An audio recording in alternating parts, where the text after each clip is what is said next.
Bonjour à tous, soyez les bienvenus dans ce journal. À la une de l'actualité, c'est le long procès Mera qui s'est terminé hier, mais aujourd'hui, les avocats généraux ont fait appel. Le point complet dans un instant. Aucun suspect n'a pour le moment été arrêté dans l'affaire Alexia Daval. La joggeuse a été retrouvée brûlée en Haute-Saône. Plus de précisions à suivre.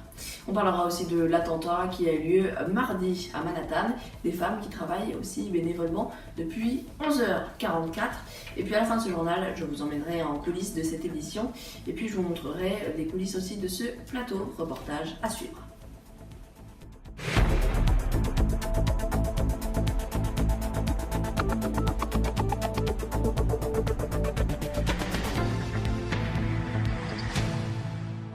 À la une de l'actualité, c'est le parquet général de Paris qui a fait appel du verdict qui a été prononcé hier par la cour d'assises.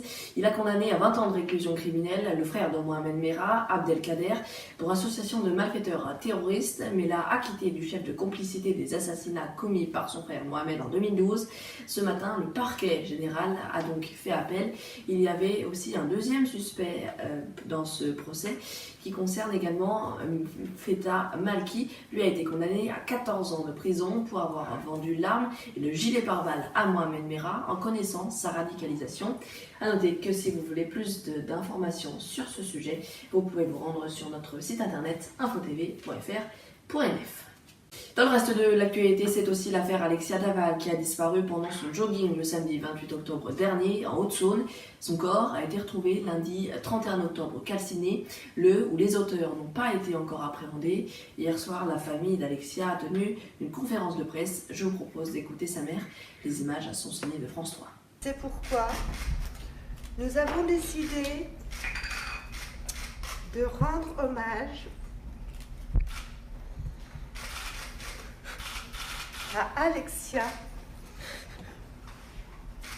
par l'organisation d'une marche blanche qui aura lieu ce dimanche 5 novembre dans la dignité et le respect.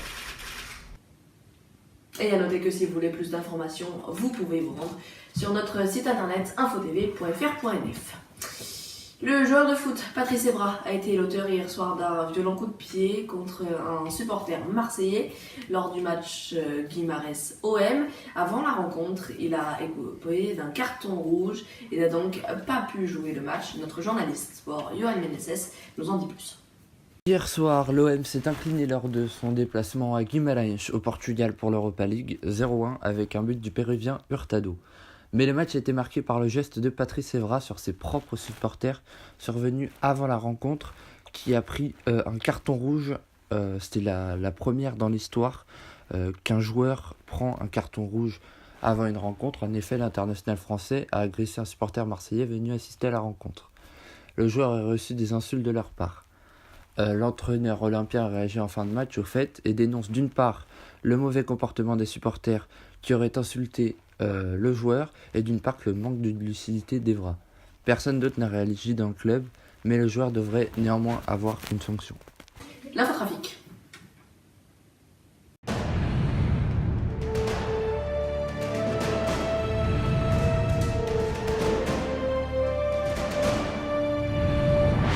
Ce vendredi, la journée est classée verte dans les deux sens, sauf en Ile-de-France où là la journée sera classée orange. Samedi, ce sera vert dans le sens des départs, orange dans celui des retours. Et puis dimanche, la journée sera classée vert dans les deux sens. Bonne route!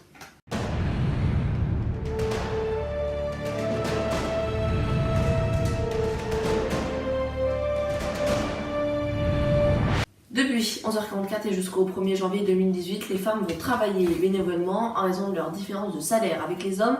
Regardez cette infographie, vous le voyez, la France est à 9,9%. C'est moins que la moyenne de l'OCDE, l'Organisation de coopération et du développement économique, où il y a 35 pays. La Corée du Sud est très au-dessus, et la Belgique. Et en Belgique, donc, les femmes sont quasiment payées pareil que les hommes. En France, l'écart de salaire n'a pas diminué depuis les années 2000. En bref, un attentat a eu lieu ce mardi à Manhattan, faisant 8 morts et une dizaine de blessés. L'auteur, âgé de 29 ans, était rentré aux États-Unis grâce à une loterie. Elle a d'ailleurs été supprimée immédiatement par Donald Trump. Il a été arrêté par la police. Il s'est dit satisfait de son acte et voulait mettre un drapeau de Daesh dans sa chambre d'hôpital. Daesh qui ce matin a revendiqué cet attentat. Plus de précisions sur notre site internet. C'est l'heure maintenant de passer derrière la caméra avec ce reportage coulisses. Regardez. Bienvenue donc dans ce nouveau décor, ce décor qui a été totalement renouvelé par rapport à la saison dernière avec un grand fond que je présente les journaux télévisés assis à cette table blanche avec un clavier, un micro, plusieurs feuilles ou bien un ordinateur, plusieurs possibilités, et avec une caméra qui est face à moi et un prompteur d'où vous voyez les images.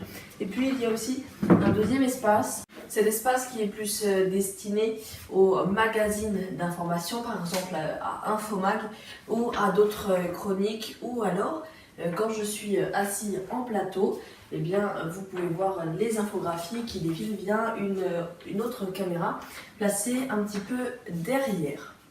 Ce plateau est aussi modulable, on peut afficher ici via cette grande partie blanche des écritures, par exemple sport ou édition spéciale, comme vous pouvez le voir sur l'image. Voilà donc pour la visite du plateau. Il y a aussi deux projecteurs qui éclairent le fond et mon visage afin de rendre la qualité plus jolie, et il y a aussi plus d'ombre par rapport à la saison dernière. Elles étaient présentes et bien maintenant il n'y en a plus grâce à certains réglages. Voilà donc pour cette visite du plateau. On va maintenant passer à mon bureau. Je fais notamment les articles et je prépare mes moniteurs. Regardez. Alors, bienvenue dans mon bureau. C'est ici que je réalise certains articles du site internet infotv.fr.nf.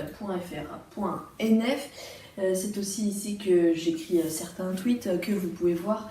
Notre Twitter qui est disponible à groupe InfoTV. Et puis c'est aussi ici que je réalise les infographies que vous pouvez voir à l'antenne. Donc c'est ici aussi que je monte les reportages et aussi les éditions. Par exemple, pour un montage du téléjournal. Un montage du téléjournal me prend 1h30 à faire, plus il y a aussi 30 minutes d'importation. Et puis un téléjournal me prend environ 2-3 heures à préparer. Donc ça fait beaucoup de temps de préparation et de montage. Donc pour une édition de 7 minutes par exemple, il y a plus de 4 heures de préparation, de tournage, de montage qui sont les précédents de ce que vous pouvez voir sur YouTube aux alentours de 18h le samedi. Voilà donc pour ces coulées, j'espère que vous en savez un petit peu plus sur l'environnement où je travaille. J'écris notamment les prompteurs des éditions, je réalise certains articles, certains tweets et les infographies pour la chaîne YouTube.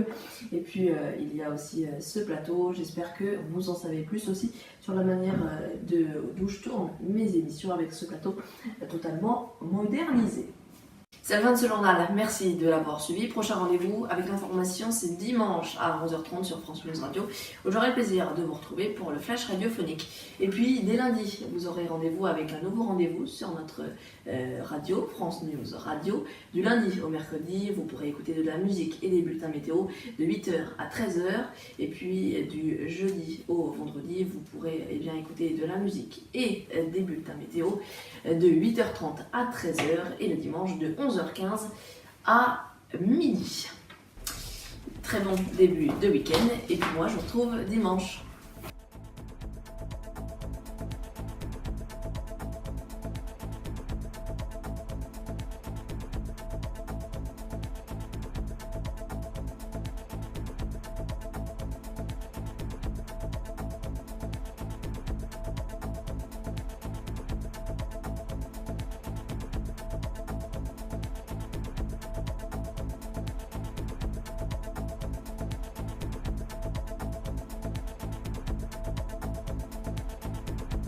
Mercredi, pour le premier Top Conso, nous parlerons des œufs. Je vous expliquerai comment déchiffrer le code de provenance de ces derniers. à mercredi 15h sur InfoTévis. Retrouvez Top Conso tous les mercredis à 15h, présenté par Romain Lucas sur Info.